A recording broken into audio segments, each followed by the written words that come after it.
আসসালামু আলাইকুম প্রিয় কৃষিপ্রেমী প্রিয় কৃষক ভাইরা। জরুরি কৃষি সেবা চ্যানেলের পক্ষ থেকে, জরুরি কৃষি সেবা পেজের পক্ষ থেকে সবাইকে আন্তরিক শুভেচ্ছা এবং অভিনন্দন। প্রিয় চাষি ভাইরা, এই মুহূর্তে কথা বলছি লক্ষ্মীপুর জেলার কমলনগর উপজেলা থেকে।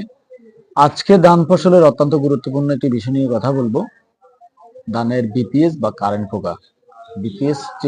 বিপিএস মানে হচ্ছে ব্রাউন প্লান্ট হপার, যেটাকে আপনাকে খুব সহজে কারেন্ট পোকা নামে চেনেন।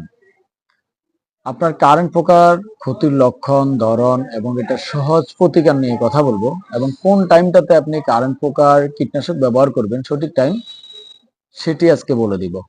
প্রিয় চাষি ভাইয়েরা, আমরা সাধারণত কীটনাশক, ছত্রাকনাশক, মাকড়নাশক ইত্যাদি ফসলের জন্য যে কোনো আপনার প্রতিষেধক এবং প্রতিরোধক স্থানীয় কীটনাশকের দোকানদারের পরামর্শ অনুযায়ী আমরা ব্যবহার করে থাকি।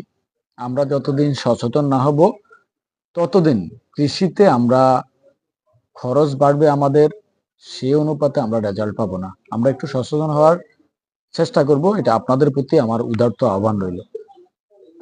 প্রিয় চাষি ভাইয়েরা, বিপিএস অর্থাৎ কারেন্ট পোকার কীটনাশক আমরা কখন ব্যবহার করি? যখন আমার ধানের জমিতে কারেন্ট পোকা দেখা যায়, তখন আমরা কারেন্ট পোকার জন্য কীটনাশক স্প্রে করি। প্রিয় চাষি ভাইয়েরা, যখন কারেন্ট পোকা আক্রমণ করবে তখন আমাদের দুইটা ক্ষতি। প্রথম ক্ষতিটা হচ্ছে আমার যে ধানটা পুড়ে যাবে, জ্বলে যাবে। আপনারা জানেন ক্ষতির লক্ষণটা, এটি গাছের একদম মূলে গোড়ায় আক্রমণ করবে, রসগুলা শুষে খাওয়ার ফলে ধানগুলো হচ্ছে একদম খড়ের আকৃতি ধারণ করবে, শুকিয়ে যাবে। তো প্রথম ক্ষতিটা হচ্ছে আমার যে ধানটা শুকিয়ে যাবে, নষ্ট হয়ে যাবে, পৃথিবীর কোনো ওষুধ সেটা আর সবুজ করে দিতে পারবে না।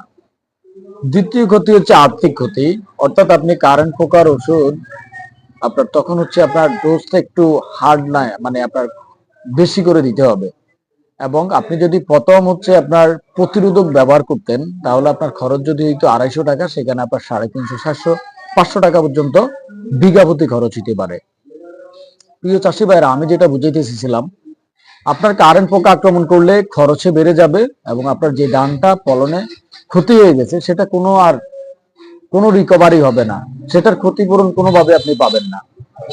কারেন্ট পোকা মূলত কোন টাইমটাতে আক্রমণ করে? যেই টাইমটাতে আমার ধানের জমি, অর্থাৎ ধান আপনার হচ্ছে বের হওয়া অবস্থায় বের হবে, এবং ধানের দানাটা পুষ্ট হতে যখন শুরু করবে, তখন আপনার কারেন্ট পোকার আক্রমণটা সাধারণত দেখা যায়।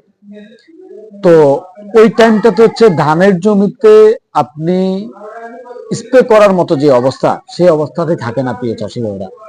ধানের মধ্যে নেমে তখন স্প্রে করবেন, সেই অবস্থাটা ধানের জমিতে থাকে না। তো আমি কখন কারেন্ট পোকার কীটনাশক স্প্রে করব আমার ধানটা নিরাপদ রাখার জন্য? প্রিয় চাষি ভাইয়েরা, আপনারা যেটি করবেন, শেষের দিকে অর্থাৎ আপনার ধানের জমিতে যখন হচ্ছে আপনার কায়স্থর দেখতে পান, বা কায়স্থরের পরবর্তী যে স্টেজটা, ধান যখন গর্ভবতী হয়, তখন প্রায় আপনারা হচ্ছে বিভিন্ন ধরনের ছত্রাকনাশক ব্যবহার করে থাকেন। আমি যদি বলি, অনেক কৃষক আমাদের সেলটিমার সাথে পরিচিত রয়েছেন। সেলটিমা যারা ব্যবহার করেন, সেকেন্ড ডোজের সাথে বা যে কোনো ফাঙ্গিসাইডের দ্বিতীয় ডোজের সাথে আপনি এই হপার শট আপনি ব্যবহার করবেন। এই হপার শট যদি আপনি যে কোনো ছত্রাকনাশকের সাথে শেষ ডোজের সাথে আপনি দিয়ে দেন, আপনার ধানের জমিতে ধান কাটা পর্যন্ত কারেন্ট পোকা অথবা বিপিএস আসবে না। আমি আপনাদেরকে বুঝাইতে পারছি কিনা জানি না। আপনি যখন আক্রান্ত জমিতে দিতে যাবেন, তখন ধানের জমিতে আপনার হাঁটার মতো অবস্থা থাকবে না, প্রথমত। দ্বিতীয় হচ্ছে, তখন ক্ষতি যেটা হয়ে গেছে সেটা আর রিকভারি হবে না, সেই ধানের পোড়া পাতা আর সবুজ হবে না। তা আমার দরকার হচ্ছে ভ্যাকসিন। এটা হচ্ছে ধানের কারেন্ট পোকার ভ্যাকসিন বলা যায়, যেটি দিয়ে দিলে আপনার ধানের জমিতে যদি কিছু সংখ্যক কারেন্ট পোকা থাকে সেটা চলে যাবে, এবং আপনার ধানের জমিতে ততদিন পর্যন্ত কারেন্ট পোকা আসবে না যতদিন আপনার ধান কাটার সময় চলে আসবে। অর্থাৎ শেষ স্টেজে কায়স্থর এবং পরবর্তী যে অবস্থা, এই অবস্থাতে যদি আপনি এই হপার শট ব্যবহার করেন, তাহলে ধান কাটা পর্যন্ত আপনার ধানের জমিতে আর বিপিএস নামবে না, কারেন্ট পোকা নামবে না।